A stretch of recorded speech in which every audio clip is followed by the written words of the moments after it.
Bonjour et bienvenue dans le podcast Démesuré, votre dose de boost entrepreneurial pour bien vivre l'entrepreneuriat au quotidien. Je m'appelle Marjorie Estevenet, je suis ancienne gestionnaire de clientèle en banque. Il y a quelques années, je me suis échappée des agences bancaires pour vivre librement, me réaliser à travers ma créativité et devenir ce dont j'avais toujours rêvé, chef d'entreprise sur le web. Aujourd'hui, je ne regrette pas du tout cette prise de risque tellement je me sens épanouie et accomplie puisque depuis mai 2020, j'accompagne les femmes entrepreneurs à passer à l'action pour pouvoir communiquer de façon stratégique et authentique pour vivre sereinement de leur business avec efficacité. Grâce à mon profil multipotentiel, mi-stratégique, mi-énergétique, avec mon programme signature Manifesting Magic, j'offre à mes clientes une aide et un soutien global dans leur aventure entrepreneuriale digitale. Dans ce podcast, vous ne trouverez pas de la magie, des miracles, mais un vrai partage d'expériences, de connaissances, sans faux semblant, tout dans la vérité, la réalité, l'honnêteté. Et dans chaque épisode, je vous parle de business, de stratégie, de marketing, mais aussi de mindset, de développement personnel, d'intuition, de créativité et de spiritualité. Donc installez-vous confortablement et bonne écoute de l'épisode du jour. Je suis heureuse de te retrouver dans cet épisode 65, un épisode où j'ai envie de te parler du syndrome de l'imposteur, des comparaisons, de la peur du jugement, parce que vraiment, il faut qu'on en parle. Dans cet épisode, j'ai envie de te dévoiler, avec la sortie de mon livre prochainement, un peu plus d'intimité, un peu plus de vrai, un peu plus du brut aussi, tel que je le pense et tel que je le ressens, parce que ces trois sujets sont hyper importants, souvent invisibles, mais ils planent clairement au-dessus de nos têtes. Ces blocages, ces freins, ces poids comme moi, je peux les appeler, j'y ai goûté, et pas qu'un peu. Et ces peurs-là, j'ai décidé de les exposer en pleine lumière dans mon livre « Sous ma peau » qui sort très bientôt. Alors aujourd'hui, je veux te raconter, te confier même, et surtout te rassurer, parce que tu n'es pas seule dans cette histoire. Et j'ai envie de démarrer avec le syndrome de l'imposteur. Tu sais, ce sentiment que tu n'es jamais assez. Pas assez experte, pas assez légitime, pas assez brillante. Moi, je l'ai vécu dans tous mes rôles. Quand j'étais photographe, par exemple, quand j'ai lancé Marjographie en août 2015, à mes tout débuts, quand je faisais mes shootings dans mon salon, avec la table de la salle à manger comme bureau, c'était pas très professionnel, je me sentais pas vraiment légitime, et je me disais d'ailleurs tous les jours, mais quand est-ce que tu vas oser prendre pleinement ta place et être vraiment la professionnelle que tu as envie d'être. Et puis ça m'est revenu en pleine tête quand je suis devenue coach business, quand j'ai osé lancer mes premières offres alors que j'étais encore en plein postpartum avec le nouveau rôle de maman que j'apprenais à endosser. Et du coup, cette difficulté à me trouver centrée, alignée dans qui je suis, à être sûre et certaine des choix que je faisais, des décisions que je prenais.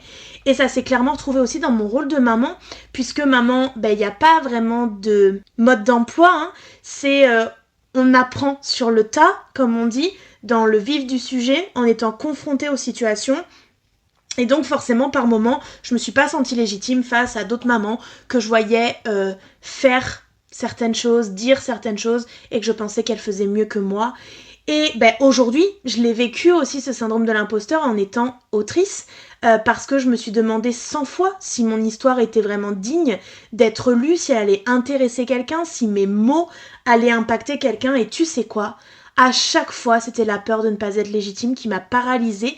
Mais ce que j'ai compris et que j'ai envie de te transmettre aujourd'hui, c'est que la légitimité ne vient pas des diplômes, ne vient pas des validations extérieures. Elle vient de ce que tu traverses, de ce que tu comprends, de ce que tu incarnes au fur et à mesure de ce que la vie te présente sur ton chemin. Et je peux t'assurer que d'avoir surmonté une grossesse extra-utérine, un licenciement, des deuils familiaux, l'obésité avec le harcèlement scolaire, un lancement d'entreprise seul avec un bébé de quelques mois seulement à la maison, me donne aujourd'hui le droit et le devoir de guider celles qui veulent se relever, elles aussi, pour pouvoir se révéler. Et il y a un piège dans lequel on tombe lorsqu'on se lance dans les réseaux sociaux, c'est la comparaison. La comparaison, elle ne dort jamais. Elle est toujours derrière nous en mode « je suis là, je t'entends, je t'écoute, je suis à tes côtés » et tu as du mal à te défaire de moi. Tu ouvres Instagram et là, tu tombes sur une femme qui a l'air d'avoir tout compris, tout réussi, tout équilibré et toi, tu te dis « mais pourquoi pas moi ? Je suis nulle, mais j'y arriverai jamais ?» Ça aussi, je l'ai vécu. Et voilà ce que j'ai compris, c'est que si je continue à regarder ma concurrence, mes concurrents, si je continue à regarder ce que les autres font, alors je suis le clone de quelqu'un d'autre. Alors j'essaye d'être en compétition avec les autres. Et en fait, la seule compétition que je dois faire et avoir, c'est la compétition avec mes peurs et avec mes doutes. Et donc c'est eux que je dois surpasser. C'est à travers eux que je dois avancer. Et quand j'ai écrit mon livre, j'ai compris qu'on ne connaît jamais le chapitre que vit l'autre. Et que ce que tu vois chez cette personne, que tu juges d'affirmer, d'assumer, d'heureuse, d'abondante, etc., elle l'a peut-être construit sur des ruines, sur des nuits blanches, sur des larmes que tu ne verras jamais, qu'elle ne te montrera jamais. Et dans mon livre, je raconte que j'ai souvent souri en photo, pendant qu'en coulisses je doutais, je pleurais, je me sentais seule et paumée.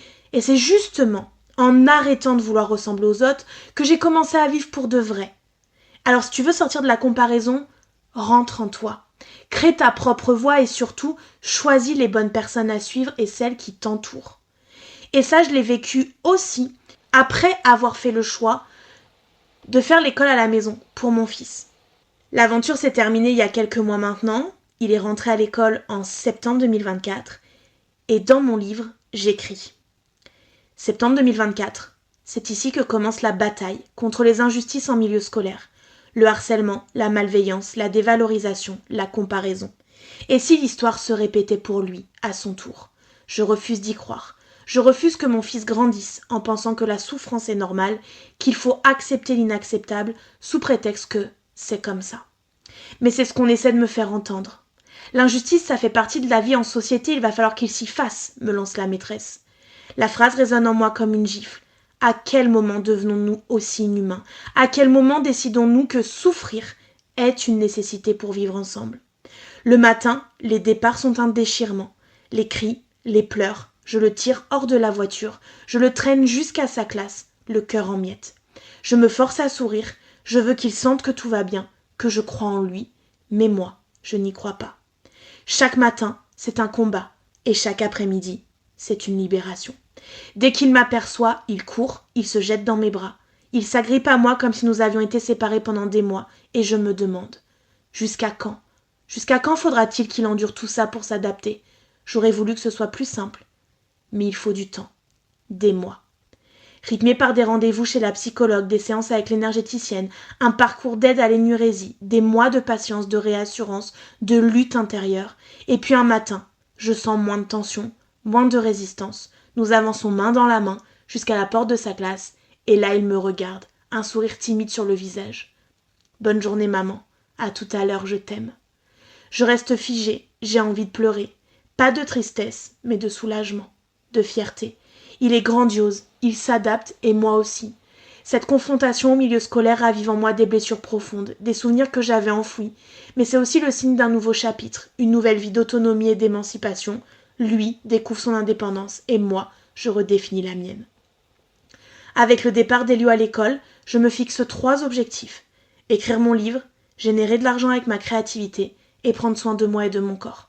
3 piliers qui résonnent profondément en moi, 3 engagements que je veux tenir pour me prouver que cette nouvelle étape est bien plus qu'un simple changement de rythme, mais une véritable transformation.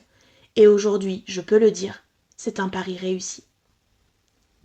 C'est un des passages dans le livre où je parle de cette comparaison, de cette illégitimité, de ce jugement que l'on peut recevoir de la part de l'extérieur sans qu'ils ne sachent vraiment à qui ils s'adressent, à qui ils disent ce qu'ils disent et quel est l'impact sur les personnes en face d'eux. C'est clairement la peur du jugement qui m'a figée pendant des années à cause de mon parcours scolaire. Et puis, cette peur, c'est tout simplement la peur de ce qu'on va penser de soi. C'est celle qui nous empêche de publier un post, c'est celle qui nous empêche d'oser nous lancer, c'est celle qui nous empêche de dire qu'on veut plus, c'est celle qui nous empêche d'assumer notre lumière. Et si on me trouvait prétentieuse? Et si ma famille me juge? Et si ça ne plaît pas? Moi aussi, je me suis tue. Je me suis tue dans ma famille pour ne pas déranger. Je me suis tue à l'école parce que je dérangeais déjà avec mon corps. Je me suis tue dans mes premières années de business pour ne pas être trop. Et aujourd'hui, je te dis ça avec tout mon cœur. Ta lumière va déranger ceux qui sont habitués à l'ombre. Mais elle va venir illuminer le chemin de celles qui attendent ton courage pour allumer le leur. Tu n'es pas là pour plaire à tout le monde, tu es là pour inspirer les bonnes personnes. Et je veux être cette mentor, cette voix, ce modèle qui te montre que c'est possible, même quand on part de loin. Et c'est d'ailleurs ce que j'écris à la presque fin de ce livre. Quand je pose ces mots-là, je frissonne. Ce livre n'est pas seulement un récit, c'est une libération. Un fil que je tire un à un pour démêler chaque nœud. Comprendre ce qui m'a façonné, ce que j'ai hérité sans le vouloir, ce que j'ai traîné comme un poids invisible. C'est un cheminement, une renaissance. Pendant longtemps, j'ai vécu sous l'emprise des schémas familiaux, des injonctions, des attentes extérieures. Sois forte, sois parfaite. Fais ce qu'on attend de toi, ne prends pas trop de place, mais surtout, ne déçois personne. J'ai grandi avec cette idée qu'il fallait mériter sa place, mériter d'être aimé, mériter d'avoir du succès, mériter de s'épanouir. J'ai cru que le bonheur se gagnait, que la liberté se prouvait, que l'amour devait se mériter à coups de sacrifices et d'efforts. Mais au fil du temps, je comprends que ces schémas ne m'appartiennent pas, qui sont transmis, intégrés, répétés, comme des formules qu'on récite sans même en connaître le sens. Je comprends que je peux choisir, que je peux briser ces chaînes invisibles, que je peux transformer ce que j'ai connu et en faire autre chose. Ne pas reproduire, ne pas perpétuer, guérir. L'histoire de mon corps est celle d'une soumission silencieuse. Alors si tu te reconnais dans ce que je viens de te partager, si toi aussi tu ressens ce syndrome de l'imposteur, ces comparaisons incessantes, cette peur d'être jugé, sache que tu peux t'en libérer. Si tu as besoin d'un guide, d'un modèle, d'un miroir, alors mon livre est là pour toi. Il s'appelle Sous ma peau. Je l'ai écrit avec mes tripes, mes larmes, mes cicatrices, mais aussi mes espoirs. Et dans les prochaines semaines, je vais t'emmener avec moi. Tu vas voir que sur Instagram, ici dans le podcast, dans mes newsletters, partout, je vais venir te partager les coulisses de cette grande aventure et étape par étape, je te dévoile des petites bribes de cette histoire. Et d'ores et déjà, je peux te dire que il s'appelle Sous ma peau, mais il a aussi un sous-titre qui est Le poids des épreuves, la force des renaissances, tout simplement parce que le poids a joué un rôle hyper important dans ma vie et que j'ai supporté beaucoup de choses et mon corps a supporté beaucoup de choses, mais qu'aujourd'hui, tout ce que je raconte dans mon livre est une forme d'espoir et est un signe de renaissance pour moi, pour ma famille et pour mon entreprise. Alors je t'invite à me suivre, à t'abonner, à partager aussi et surtout à ne plus te cacher parce que tu es bien plus que ce que tu crois et moi, je crois en toi fort. Merci à toi d'avoir écouté cet épisode de podcast jusqu'à la fin. Si cet épisode t'a plu, n'hésite pas à le partager autour de toi et laisse-moi un commentaire et 5 étoiles. Ça me motivera à te préparer plein d'autres épisodes inspirants pour la suite. Et d'ailleurs, on se dit à la prochaine pour un nouvel épisode, rien que pour vous, mes ambitieuses.